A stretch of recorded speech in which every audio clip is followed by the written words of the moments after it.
I am Ferdinand Marcos, and I am the President of the Republic of the Philippines. I stand today on behalf of 110 million Filipinos. Hello people and hello universe. Hi everyone, it's me again. So mga kababayan, kung nakikita nyo sa aking mga screen, si Speaker of the House, nako, kahapon po ito mga kababayan, siya po ay umikot sa buong Kamaynilaan. Ang kanyang pinupuntahan ay ang mga SM Mega Mall, SM North EDSA, SM Mall Obesia, SM Fairview. Talaga naman mga kababayan, bakit? Para magbigay ng kaukulang tulong sa ating mga kababayan. Lahat yan. Speaker of the House, kung nakikita nyo, nakapila, nakikita nyo yung mga sana sa loob, lahat yan makakatanggap. Dito po ako believe sa 19 Congress na ito. Ngayon ko lang nakikita ang House of Representatives, which is ang 19 Congress sa pamumuno ni Speaker of the House, na talagang guys, very hands-on sila talaga tumulong, no? Umiikot sila. Actually, ang unang talagang ginagawa nila is yung serbisyo para sa mamayang Pilipino, yung bagong Pilipinas Servicio Fair. Kaya nga abangan nyo ang speaker, no? At iikot ang mga yan, naka-schedule. Kaya dito po kayo believe dito sa House of Representatives na talaga namang nakipagtutulungan sila sa ating mahal na Pangulong Marcos Jr. Si Pangulong Marcos Jr. nagtatrabaho. May ikot yan sa buong Pilipinas. Si Speaker, ganun din. Si First Lady, ganun din. Diba guys? Tingnan nyo. Sino bang makapagsabi si Speaker of the House hindi marunong mamuno? Aba, remember guys, ang House of Representatives, no, nakita nyo, nagbibigay ng kukulang tulong, mga bigas, lahat. Sino bang kapag sabi si Speaker hindi marunong mamuno? Ay nako si Speaker talagang fit yan to be the next President of the Philippines. So well, ako agree ako dyan. If ever natatakbo yan, ikakampanya ko talaga yan sa Kalye Survey. Real talk tayo mga kababayan. Lahat yan, nung nasa loob, lahat yan makakatanggap. Shout out sa ating mga kababayan. Ayan, dyan sa mga taga Maynila. Ayan, SM Fairview, sabi ko sa inyo umiikot talaga si Speaker Nakita nyo sa aking screen na talaga naman ang ating mga kababayan ay talagang tuwang-tuwa. Ayan 10,528 beneficiaries. Biro nyo mga kababayan na nag-tour si Speaker sa buong Kamaynilaan. Sa bawat SM malls. Grabe, sana all ka lang talaga. Swerte mo, pati mga security guard, lahat mga janitor, nakakatanggap mga kababayan. Nasa screen natin, 53,715 total beneficiaries. Biro mo yun, nakakatanggap. So yun mga kababayan, ipakita natin sa inyo yung isa sa pinaka-highlights ng pagtutur ni Speaker Martin kahapon sa mga SM malls, no? Una-una dito guys, itong SM Mall of Asia. So 16,766 beneficiaries ang nakatanggap sa Kapos Kita program, sa AKAP ito mga kababayan. Ito po ang maganda, no? Sa mga sales lady, magkano lang kita ng mga sales clerk, sa mga security guards, sa mga janitors, ayan, kasama po yan dyan, at marami pang iba, no, na nakapunta dyan. So, dito naman po guys sa SM City North EDSA, malaki ito guys, na. So, dahil dito mga kababayan, mas marami po sa Mall Obesia, no. 13,632 beneficiaries, aba, ang laki nito guys, ang dami niyan. Nakikita nyo dito, yung mga pictures na ito. Kaya nagpapasalamat po tayo sa 19 Congress. Ngayon po lang tayo nakakita itong House of Representatives na talagang nagtatrabaho sila guys. Under the Marcos administration, alam niyo naman si Speaker, talagang 100% plus ang suporta niya sa ating mahal na Pangulong Marcos Jr. Ayan SM Mega Mall, 12,789 beneficiaries. Nako guys, madami yan. 12,000 kamo di. Aba, talaga naman swerte ninyo. Tulad yan. Sabi ko nga, SM City, 10,528 beneficiaries. Ayan, mga guard. Hindi lahat ng nagtrabaho sa loob ng SM ay maraming pera. Sobra-sobrang kita, no? Mali po kayo. Kasi naranasan ko rin po, magiging isang sales clerk, magkano lang kinikita ko. 'Di ba? Mga sales clerk, hindi sapat. Talaga, lalo no, pag tatlo yung anak mo, kulang talaga. So, kasama ka na dyan. Ayan, mga guard, kasama. 'di ba? SM Fairview ito, 10,528 beneficiaries. So, baka iikot ito si Speaker sa buong Pilipinas. Maghatid ng serbisyo para sa mamayang Pilipino at pagbibigay tulong sa ating mga kababayan. You see? Huwag niyo sabihin ito si Speaker na talagang hindi nagtatrabaho. Tingnan niyo naman. Ito, may pusong mamon din ito. Parang si Pangulong Marcos Jr. Parehong tahimik kahit sa kabila ng pambabatikos ng mga DDS sa kanya. 'Di ba? Tinatawag siyang tambaluslos. Pero wag kayo ha. Wag niyo sabihin walang mga DDS nakakatanggap ng akap. Imposible naman. O 'di ba? Sa pambabatikos ng mga DDS, pati yung mga kapwa nilang DDS nakakatanggap din. As long as Pilipino ka, walang political color diyan. Makikinabang ka sa mga programa ng Marcos administration. Yan, nagtutulungan sila si First Lady sa Love for All. Saan kayo makakita ng ganyan? Yun naman, sobra-sobra din ang tulong doon sa Love for All, guys. Libreng gamot, libre ang konsulta. Ikaw ba naman magpatingin sa private doctor, magkano? Kulang 1,000 eh. Yung gamot pa lang. Ay, sus, Maria Josep. Kaya ngayon lang, no, sa Marcos administration, makikita natin, basta Marcos, kakaiba talaga pag mamumuno. Lahat makikinabang. Walang political color dito, guys. Tingnan naman, no, ang Bicol, tudo-tudo ang suporta nga ang ating mahal na Pangulo. Sabi nga ng ibang netizen, boss, swerte ng mga taga Bicol, grabe. Tudo-tudo ang tulong ng Marcos admin. Mga kababayan natin ng mga yan. Hindi pwedeng isang walang bahala yung kanilang problema. Kailangan nila ang tulong ng national government. Kayo talaga. Yan. Financial assistance for beneficiary. 5,000 ito, guys. Ang laki na. Ang laki. Uupo ka maghapon, makakita ka ba ng 5,000? Siyempre hindi. Kayo naman, diba? Ayan, total beneficiary, 53,715. Total assistance provided, 268. 575 million ba yan? So, makikita nyo dito, na sabihin nyo na walang ginagawang speaker. Sus, tinatawag pa ng dides na tambaluslus. Sabihin nyo, kurakot ang house. Sus, huwag na kayong magkuda-kuda. Doon kayo sa korte magreklamo. Kung mayroon kayong proven. Kung mayroon kayong malakas na ebidensya, doon sa korte. Ganun lang kasimple yun.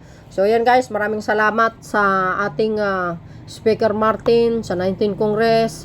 Mapasa na all ka lang talaga, mga kababayan. Ito, bago niya pa naorin yung bahagyan ng kanyang speech, tingnan nyo ito. Anong sabi? Sabi ni Speaker, patuloy tayong magsusumikap upang ang programang ito ay makaabot sa mas maraming Pilipino. Iikot yan. Luzon, Visayas, Mindanao yan. Hindi lang sa isang lugar, guys.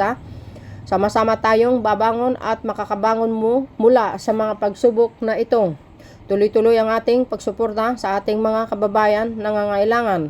At least, nakikita nyo kung saan napunta ang pera ng bayan. Hindi tulad ng iba dyan, napupunta lang sa wala. Hanggang ngayon, hindi pwede sinagot ang mga isyu tungkol sa kanila. Ang iba tumakas na. Isa lang ibig sabihin nun, nangurakot. Di ba? Kung wala kang hindi ka nangurakot, kung hindi ka gahaman sa pera, hindi ka dapat tumakas. Harapin mo ang isyu laban sa iyo. Ang AKAP Mall Tour ay isang halimbawa ng pagkakaisa at pagtutulungan ng pamahalaan at ng pribadong sektor upang tugunan ang pangangailangan ng ating mga kababayan. Lahat tayo ay nagtutulungan upang siguraduhin na ang tulong ay makarating sa mga nararapat na nakakatanggap nito. Si Speaker Martin, si G. Romualdez. Di ba guys? On the official launch of Ayuda para sa Kapos ang Kita program. AKAP Mall Tour benefiting over the 53,000 mall employees. See guys? 53,000 mall employees. Biro nyo yun. Ang mga nagtatrabaho pala sa loob ng SM Mall yan. And tenants, employees in 4 large SM supermalls in Metro Manila, delivering a total of 268.5 million in financial aid to the qualified beneficiaries in November 12, 2024. Kahapon po yun. Saan nyo makikita? Lahat ng employer sa loob ng mall nakatanggap ng 5,000 dagdag sa kanilang pang araw-araw. Diba? At least, nakikita nyo Mga kababayan, ayan o. O, ayan o. O, basahin nyo. At least, nakikita nyo, mga kababayan, kung saan napunta, ang pera ng bayan. Hindi nilus tayo na sa walang katuturan. Tulad nung isa dyan. O, tapos sasabihin nyo, ang house ay kurakot. Sus, gawain nyo kasi. 'Di ba? Kaya sabi ko, kung may reklamo kayo doon sa korte. O, ayan malinaw na malinaw. Mga 53,000 malls employees, including ng tenants, security guards, lahat. Ay, nakatanggap sila ng tulong. Saan kayo makakita niyan? O, 'di ba guys? So, yun mga kababayan, panoorin nyo itong bahagya ng kanyang speech, mga beswa. Okay? But don't forget to like, hit the button bell para lagi kayo update sa aking mga upload videos. Follow me guys. Eto na. Itong akap, ito talaga ay idinisenyo para po sa mga kumikita pero kapos talaga ang kita. Ngayon, kung kapos na yung kita, kung saan pa mapupunta, wag na lang. Pero alam ba ninyo na si Speaker Martin Romualdez, nakipag-usap lang ang SM sa kanya na kailangan tulungan ang mga nagtatrabaho sa SM, sa District 5, sa District 2, sa Caloocan, sa 10,000 empleyado ng SM. Wow. Pero ngayon, nandito na tayong lahat. Yehey. Bakit? Kasi madaling kausap. Alam po ninyo, yung kuya ko, yung kapatid ko, si Councilor Alfred Vargas, ang tagal niya sa Congress, 3 termino po siya. Pero masasabi niya ngayon, ang pinakamagaling at pinakamadaling kausap at pinakamagaling tumulong na speaker ay walang iba kung hindi si Speaker Martin Romualdez. Totoo naman yun. Para sa mga Martin! Yes, Martin 2028. Para po sa lahat ng mga nasalanta, nung bagyo man o anuman ang hinihiling natin, dito po sa Novaliches, never tayong hinindian ng opisina ni Speaker. Sa katunayan, madalas tayong mauna kasi ang katabi lang natin ang House of Representatives. Kaya po, Yes. bilang representante at bilang isa sa mga bata mo, Boss Martin, maraming salamat. Ang Novaliches, hindi ka makakalimutan ng mga tao dito. Yes. 300,000 lang naman ang botante namin dito. 800,000 ang population ng aming tao. Pero niligtas mo kami nung panahon pa ng kuya ko. Hanggang ngayon, andito kami sa likod ninyo. Salamat, Speaker Martin. Boss ka namin Yan ang dito. hindi nyo alam. O, see? At nakakatuwa kasi kahit walang kadistrito niya, kasama din natin ang bossing ko nung nasa Quezon City Council naman ako. Siya yung majority floor leader ko dati. Nung unang termino ko bilang konsehal. Wala pong iba yan. Sino ba ditong nanonood ng PBA? Nung 1980 na lang. Ang akin pong mentor sa Quezon City Council, binisita tayo, Congressman Franz Pumarin, palakpakan po natin. Asa na mga taga-District 5? Taas kamay! Asa na mga taga-District 2? O, teka lang hindi ako si Rob Tulfo Oo. Kamukha ko lang pero papunta siya dito. Subukan niyang humabol para makaano din sa inyo. Napakarami na pong natulungan ng AKAP. Napakarami na. Diba? At ngayon, kayo, ang mga maswerte. Tandaan po ninyo sa bawat isang upuan dyan, mahigit 50 o 100 ang gustong umupo dyan. Dahil sa AKAP ngayon, meron na kayo 5,000, meron pa kayong 5 kilo. Diba? Na iuwi. Malaking Kaya tulong po, na yun. lahat ng ito ay kasama sa imahe at pamumuno, nakikita ng ating napakagaling na Presidente Bongbong Marcos sa bagong Pilipinas. Palakpakan po natin. Niyayakap talaga niya tayo dito. At ang aking pakiramdam muli, ang ating Speaker of the House, ang aking idol, walang iba kung hindi si Speaker Martin Romualdez. Palakpakan po natin. Nais din natin pasalamatan, papunta na si Congressman Ralph Tulfo at si Secretary Rex Gatchalian ng DSWD, palakpakan naman dyan. Ang Regional Operations Manager ng SM, si Mr. Chris Coquia, at kay Mall Manager Architect ng Erlinda Estrella, at sa inyong lahat na nagtatrabaho para lalong palakasin ang ekonomiya ng Republika ng Pilipinas. Maraming salamat sa inyo at maraming salamat sa DSWD. Pero maraming salamat sa taong ito na aking ipakikilala dahil magbibigay na siya ng kanyang mensahe. Siya po ang hindi nagpabaya sa akin.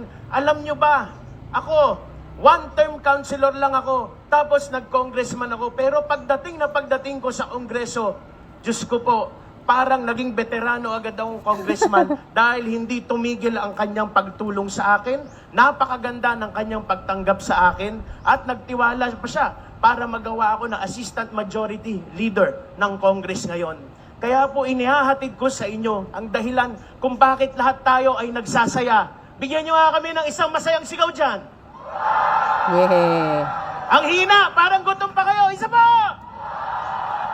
Ating salubungin ng buong puso ng pasasalamat ang Speaker of the House, ang Speaker of the People, Martin Romualdez! PM Vargas.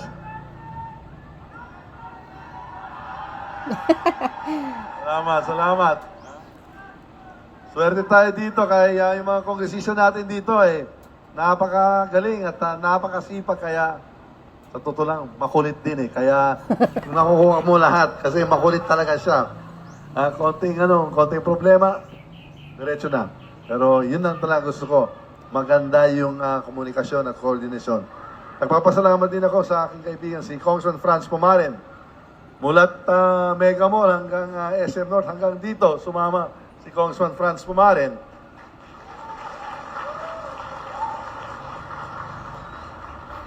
Ayan, dito lang tayo, kaya hinahandog lang natin ang napakagandang programa.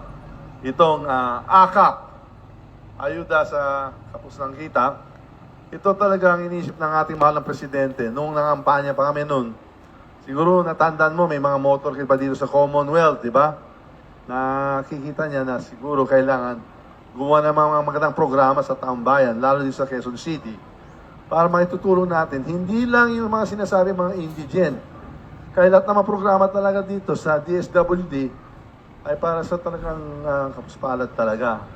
Pero inisip niya, bakit naman yung ibang mga workers, kagaya dito, sa mall, ang dami nagtatrabaho dito. Ayan, kayo, mga security guards, yung mga mall workers, mga empleyado dito, may sweldo kayo, may trabaho kayo, pero kulang pa rin. Kaya inisip natin sa Kongreso, kaya nagpapasalamat ako sa ating mga kasamahan dito sa Congress, kahit hindi lang dahil ako yung speaker, ako yung leader, na kaya ko itong gawin ng mag-iisa lang.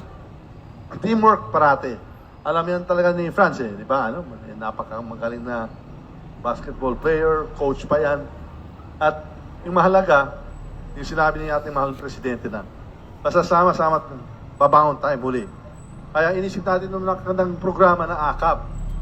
Kasama din natin si Secretary Rex Gatchalian ng DSWD. Kaya sinabi natin, yung isang programa na AIX dati, Assistance for Individuals in Crisis Situation. Yun ang para sa mga indigent, sa mga solo parents, PWD, senior citizens. Pero yung coverage yan, hanggang dito lang. Inisip natin, dapat isama natin yung mga minimum wage earners, yung may mga trabaho, para up to 12 million families ng Pilipinas isasakop natin dito sa programa. Kaya dumami ngayon mga beneficiaries at ngayong araw, kayo po ang kasama dito. Kaya itong araw na to, uuwi kayo na hawak nyo na 5,000 pesos cash. At bit-bit pa, kaya sabi ni BBM, ayaw na ayaw may nagugutom na Pilipino. Meron pa kayong 5 kilos na premium well-milled rice. Wow. Imported pa yata yan. Jasmine kuminsan pa yan. Kaya asahan mo. Ito mga programa na ginagawa po natin sa Kongreso, itong bahagi nating trabaho. Kaya tinatanong, ano ba talagang trabaho ng mga kongresista? At ako bilang House of Representative Speaker, kami po ang gumagawa ng mga batas, ang legislation. Kaya lahat ng mga buwis na kinokolekta ng bansa, ng gobyerno, kailangan gastusin yan. Pero bago gastusin yan, dapat ipasok yan o ilaan yan sa sinasabing budget. Yung budget ay ang isang pinakamalaki at pinakaimportanteng batas na ginagawa po natin. At dito po, nandyan lahat ng mga pondo, lahat ng mga resources. Kailangan mag-isip kami ng mga programa na maaabot natin sa iyo para makakalingkod tayo sa iyo, para mapapagaan, ilulutas kayo sa mga problema. Kaya inisip natin ito pong programa. At gusto din natin malaman, kaya nandito po rin kami, na gusto rin kami maging saksi kung happy kayo dito sa AKAP. Kaya tinatanong natin ngayon, okay ba ang AKAP program? Kaya ginagawa natin yung budget sa 2025. Gusto mo ituloy itong programa sa next year? Ayan, kasi may mga kaibigan tayo sa Senado, nagdadalawang isip pa. Pero sinabi ko, siguro magmo-mall tour tayo. At talaga, tugunan natin talaga, ano man ang damdamin ninyo. Kung okay ba itong programa, at kung talaga pwede natin ituloy. Kaya kami po lang ang mga representante ninyo. Hinalal mo kami para maglingkod sa iyo. At kung ano ang pondo ng bayan, dapat malaman natin ang mga hinay ninyo. Kaya ngayon, natutuwa po kami kasi inisip natin na itong programa ay makakabuti po sa taong bayan ng buong Pilipinas. Kaya nandito po kami. So, happy kayo, ha? Sapat ba yan? O baka pag-isipan natin na baka hindi lang once a year, dapat twice a year, or dapat ano kaya? Anong mga gusto ninyo? Ha? Paulit-ulit ba dapat palakihin natin ito, di ba? Itong programa. Ayun. Dapat na natin malaman kasi at least pag nandun kami sa Kongreso, magdedebate kami dyan sa mga senador, sasabihin, umikot ba kayo? Ako, nandun ako sa Fairview, nandinig ko mismo kung ano mga gusto naman na taong bayan. Kung gusto na mga mall workers natin dyan. At happy sila. So yun talaga ang sadya natin dito sa Fairview. Kaya nagpapasalamat talaga tayo din sa mga SM mall operators, to the SM Supermall management na tinanggap mo kami ngayon. Pero magaling din yung SM. Ay siguro mamaya, pagkawak mo ng 5,000, siguro mga 1,000, gagastusin mo dito. Kakain kayo dyan sa baba. So, instant kagagad yung, yung kita ng SM. Pero masarap naman nandito kasi habang nagre-register tayo, habang naghintay tayo, maganda, maaliwalas, malamig, komportable. Kaya, everybody happy. Yun talagang halaga ng mensahe ng ating mahal na presidente. Basta, sabi niya, basta sama-sama tayo, babangon muli. At yung kaibigan ko si Congressman Franz, sinabi daw natin, itong AKAP, dapat ganito. Inakap natin ang taong bayan. Ito. Yan ang series natin. Yan, AKAP. Diba? So yun. Meron din itong A din, pero ayan, AKAP. Diba? Yun talaga ang mensahe natin. So ako po si Martin Romualdez, leader ng House of Representatives. Handang-handa kami po makinig po sa iyo, magsilbi sa iyo, at makinig sa mga hinay ninyo. Maraming salamat. Mabuhay ang Fairview, mabuhay ang Quezon City, mabuhay ang sabay ng Pilipinas. Maraming salamat.